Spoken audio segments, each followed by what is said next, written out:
Hey guys, and welcome to My Deck Tech. Today I'm going to be playing Jeskai Midrange. I don't know how to build this deck, I'm not going to lie. I just tried to put a bunch of cards in the deck that I thought were kind of cool. I tried to mirror it after old school Lightning Angel decks that had like a bunch of burn spells as their removal spells.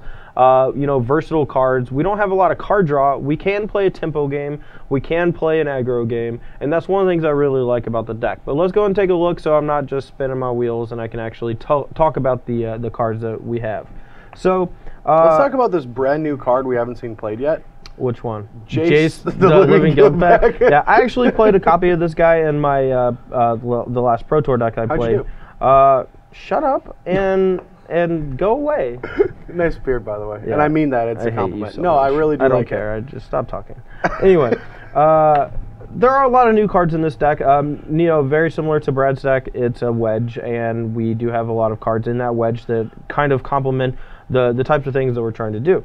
The creatures that I wanted to try out today are all new. Mantis Rider, which is mini Lightning Angel. It's a 3-mana, 3/3 flying vigilance haste. Very pushed, very powerful, although it may actually just be worse than Breemaz, which I think is interesting because it has to be, right? Because you say has to be, and I say shut up because I want to play Lightning Angel. That's fine.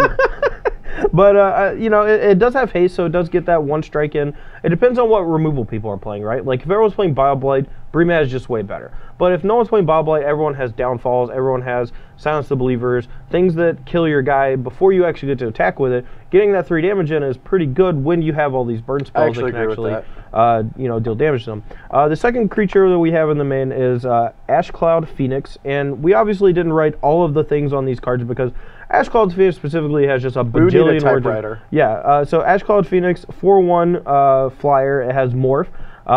But if it's face up and it dies, and that means go to the graveyard, not exile, it gets to come back into play face down as a Morph. As a panda. Yeah, as a panda. And, it costs 6 mana to unmorph, and it even has a sweet ability when you unmorph it. But, it's just one of those cards kind of similar to like Voice of Resurgence where it can play offense or defense really well. Like, you don't mind blocking with it because once you block with it, you trade, you get to flip it back down, and then later you might get even more value out of it. Reflip it, then you get to do the ability, and then also if it dies again, it gets to reflip back down. So it's kind of like a really sweet Voice of Resurgence proxy, even though it costs more, but it does fly and has more power.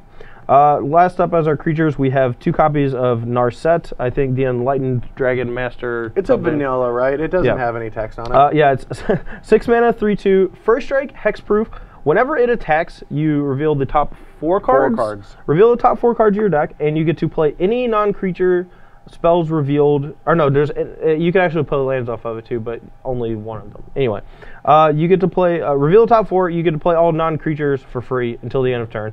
But you can only play them at the times you can normally play them. Like, you can't play enchantments during combat. It's not like it's a trigger where you have to do them all right now. Right. And so, like, this ability just triple shot works. Yeah, this ability works really well with instant speed removal spells like Stoke the Flames or Lightning Strike. Post combat you can actually even put in Jeskai Charm. Yeah, and Jeskai Charm. But post combat you can actually also put in a bunch of planeswalkers off of it, which is really cool. Usually one attack with this, if it survives, means that the game's going to be over the next turn. And if it doesn't survive, sometimes you even just get like a huge advantage off of it anyway. So I'm looking to set that up maybe with a few Scry lands or something, but for the most part, I think it's just a powerhouse on its own.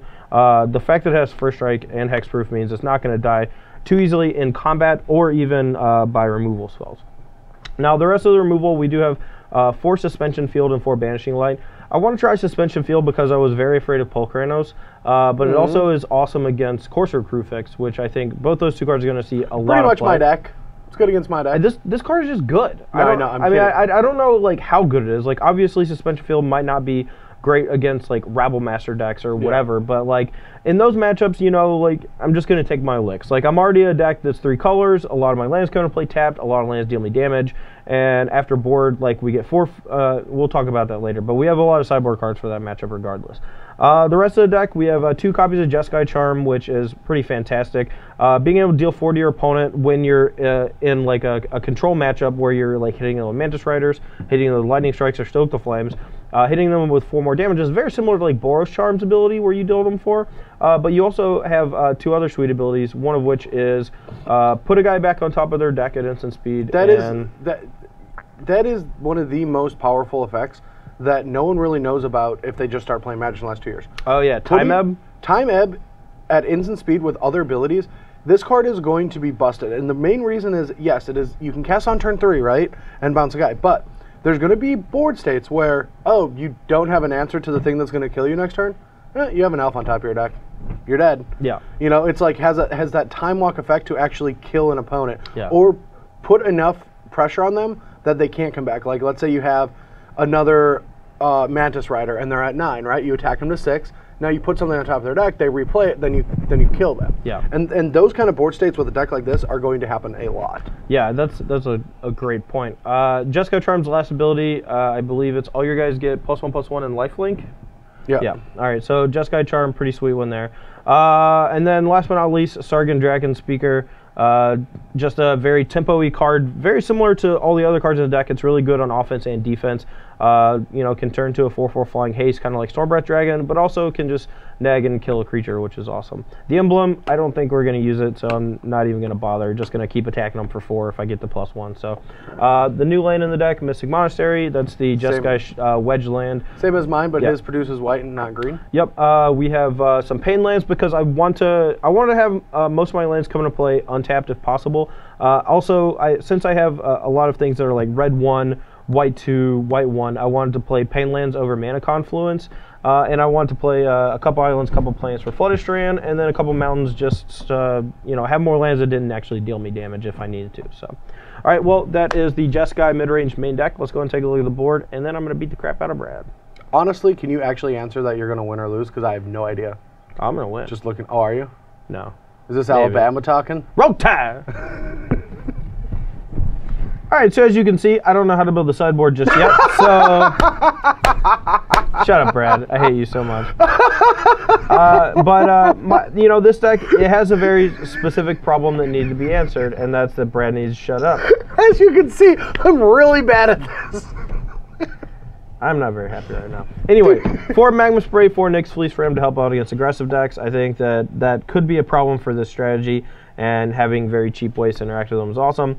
3 Glare of Heresy to help out against Bremaz decks, which I think will be a thing. We haven't seen too much of that yet, but I think Bremaz is one of the most underrated cards at the moment, and it's probably going to be one of the defining cards eventually. And then against control decks, I wanted a standalone threat and Goblin Rabblemaster to just kind of beat the crap out of them. It's one of the most aggressive cards for the mana cost, and if it is left unchecked, it just wins the game by itself. No, and this is the kind of card you want in your deck because it's going to force them to interact with it, so then you can keep playing all these really tough to deal with threats. Yeah. And that's the amount you want. I think that you have enough answers to Bremaz, though. I would like to see some counter magic.